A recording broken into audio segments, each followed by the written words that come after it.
Elon had very strong words for advertisers that are boycotting X at this point.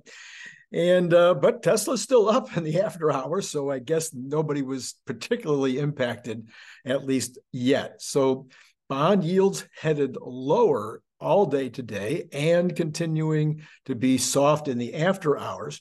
Or the bonds are up as the yields are down, and the stock market is fairly strongly up, especially the Dow is strongly up in the pre-market right now. Tesla, who's sitting on the brink of this Cybertruck handover, and you know what? The entire community is on pins and needles trying to guess two things: range and price. Those are the two things everybody wants to know. This is Randy Kirk. Please hit the like button. Please hit subscribe. Please hit notify. Now, tomorrow, in addition to my expectation that there will be 3 episodes, regular episodes, the morning show as usual, after the bell, and then Good News Wednesday, which will have Brad Ferguson as the new co-host. Those 2 shows, and then I'm expecting to have a 3rd show sometime in the middle of the day. Not exactly sure where that'll fit in. Maybe with Brian White, boots on the ground from Austin. That could happen.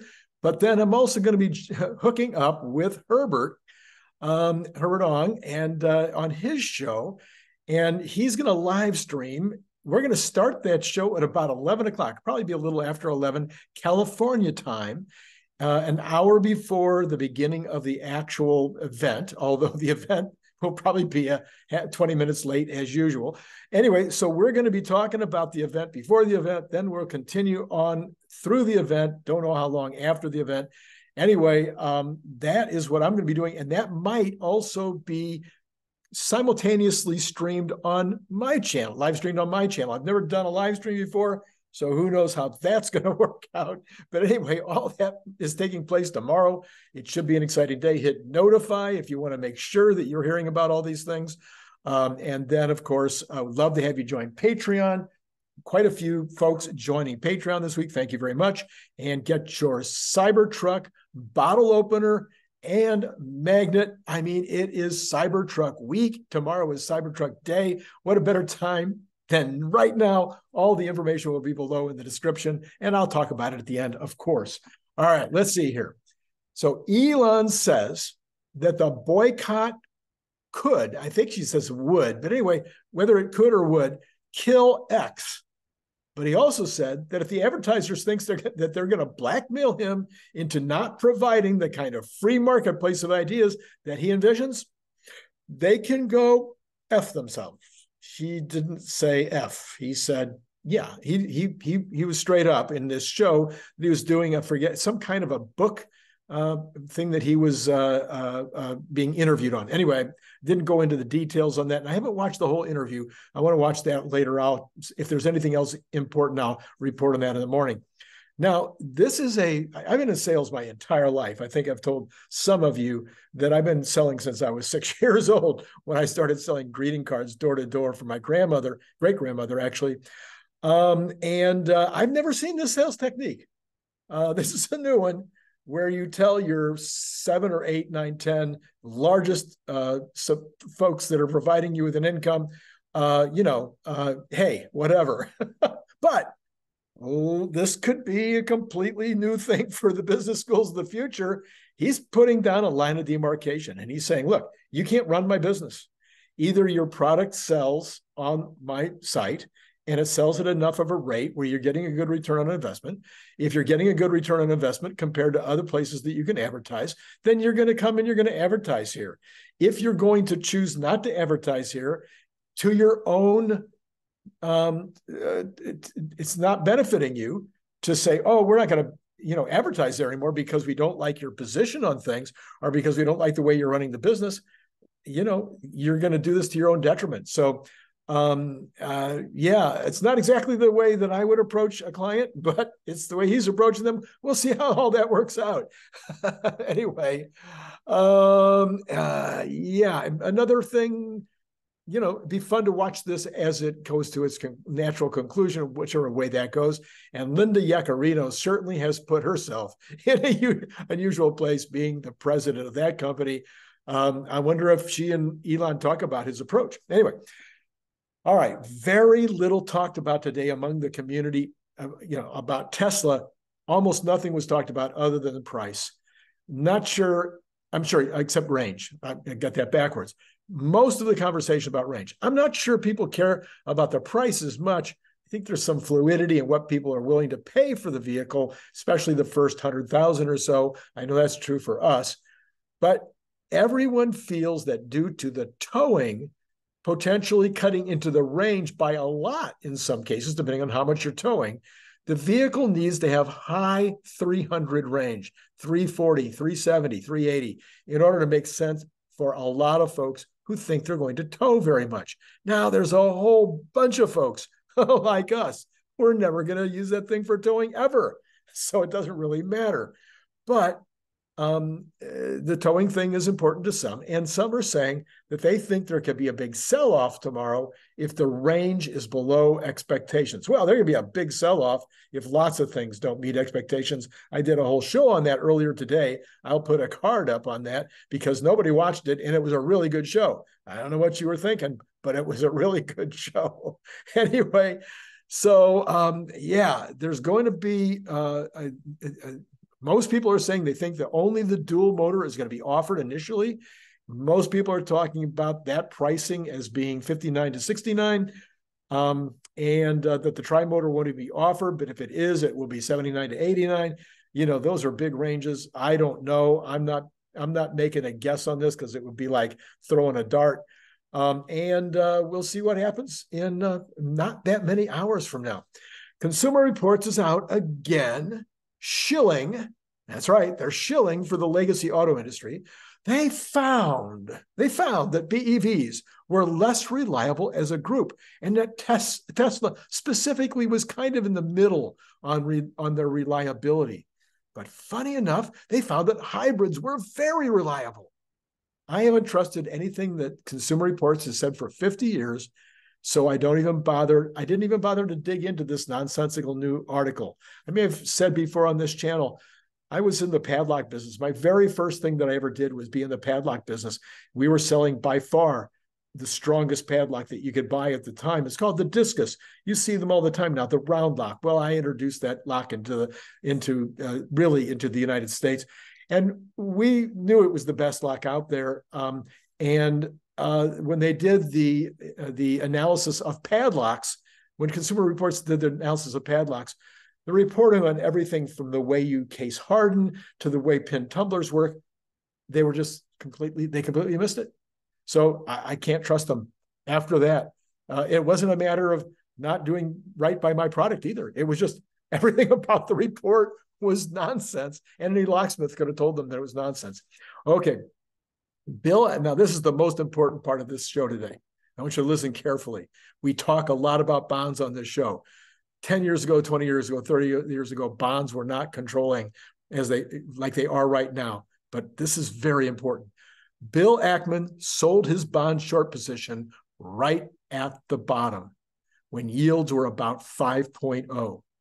On this channel, day after day, I repeatedly said that the yields on the 10-year would be stopped at 5, which they were.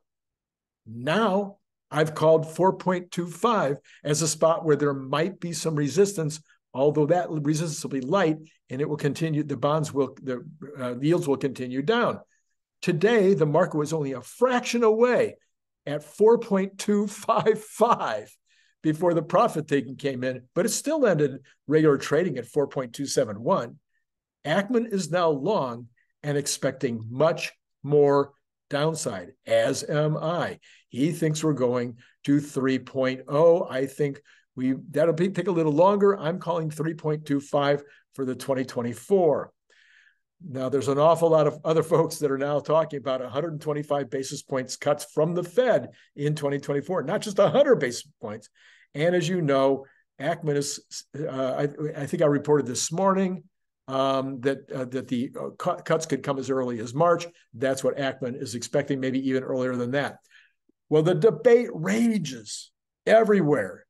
The Fed members are in part of the debate. The punditry is all over the place with regard to when the Fed will lower rates, how much they're going to lower them, I even saw one right now saying, oh, don't think that the Fed is stopped raising. So they're all over the place. And some say that the economy will have to be in terrible shape before the Fed starts cutting. Quite a few people are saying that. Even Ackman is talking about how he thinks that the economy will be pushing towards a recession, maybe even going technically into recession. But here's what very few folks are looking at. This is really important.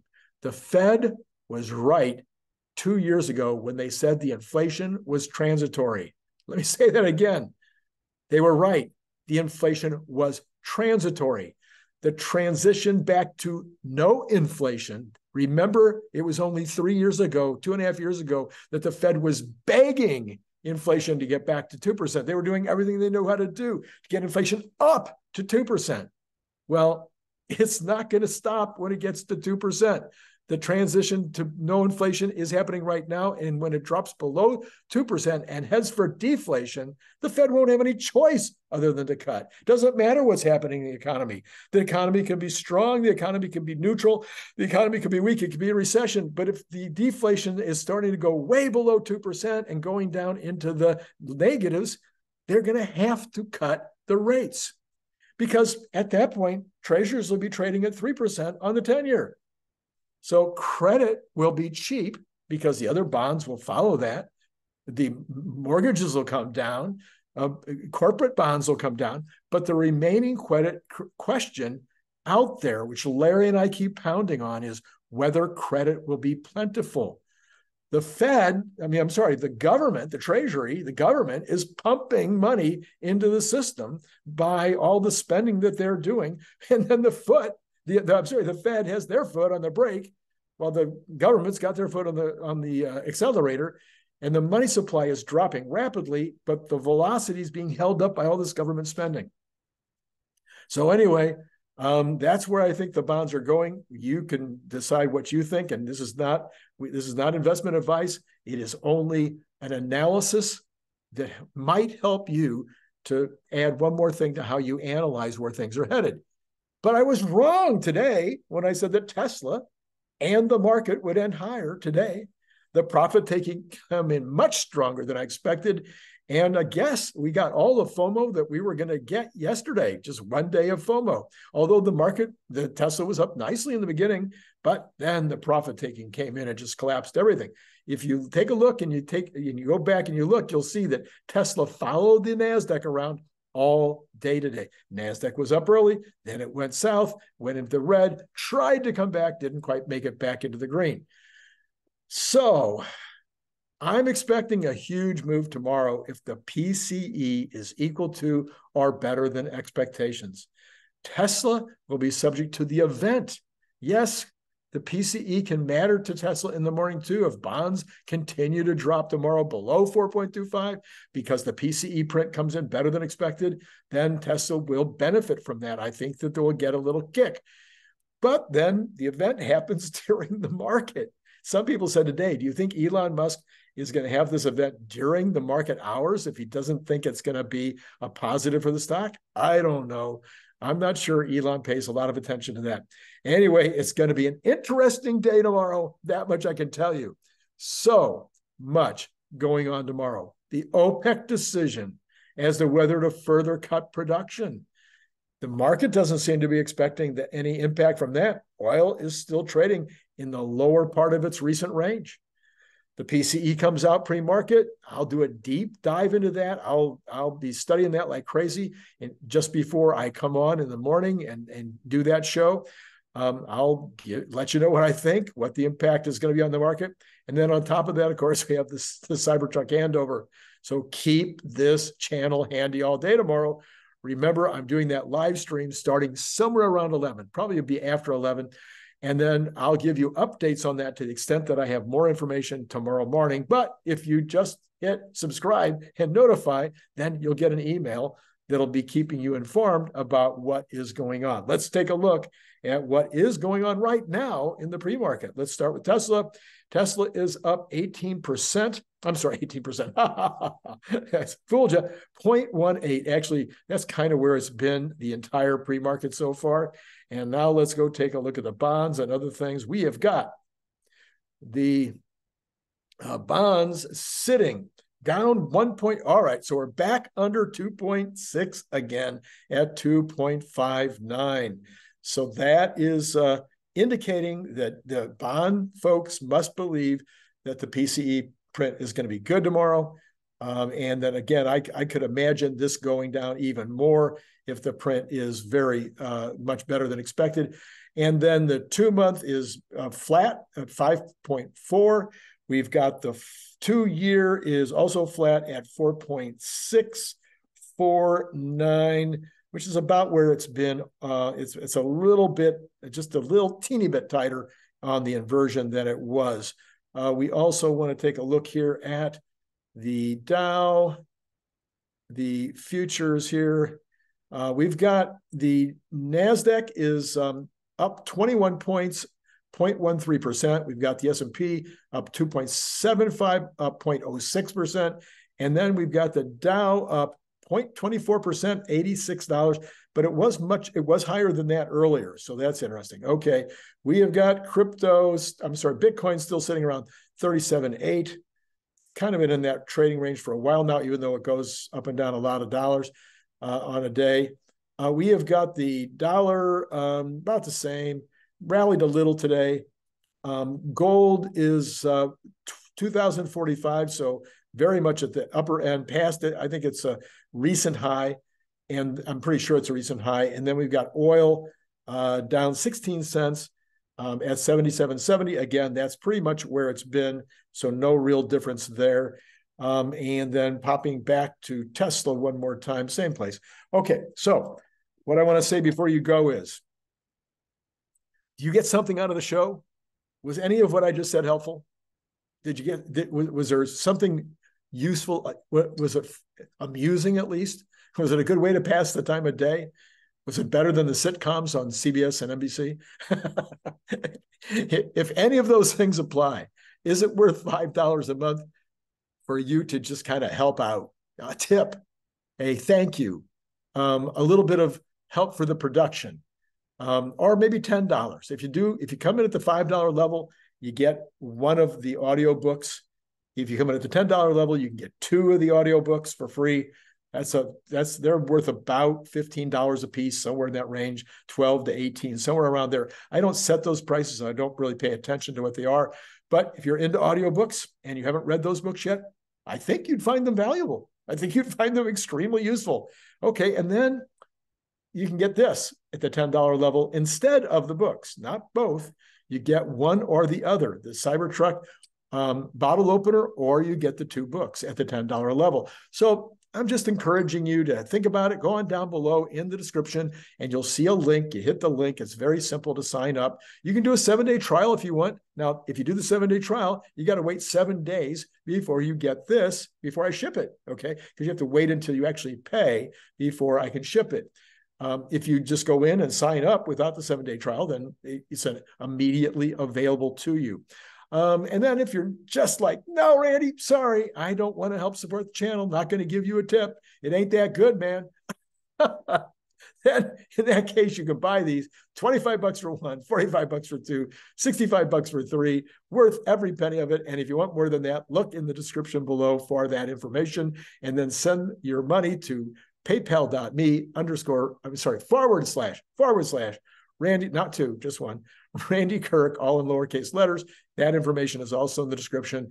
And if you're out of the country, out of the United States, please send an extra 20 bucks for freight. And then finally, always try to remember, put either regular stainless steel like this one or the very cool camo, which I keep forgetting to bring out here, so that those of you who are new get a chance to see what that looks like, but it's very cool. All right, that's all we got. Until tomorrow morning, one of the biggest, wildest, craziest days since I started this channel. Did you know we've had 4 million views in that year since we started? Actually, way over that now. We're averaging about 420,000 views a month. Yeah, thank you very much for all your support. See you tomorrow. It's been great talking to you.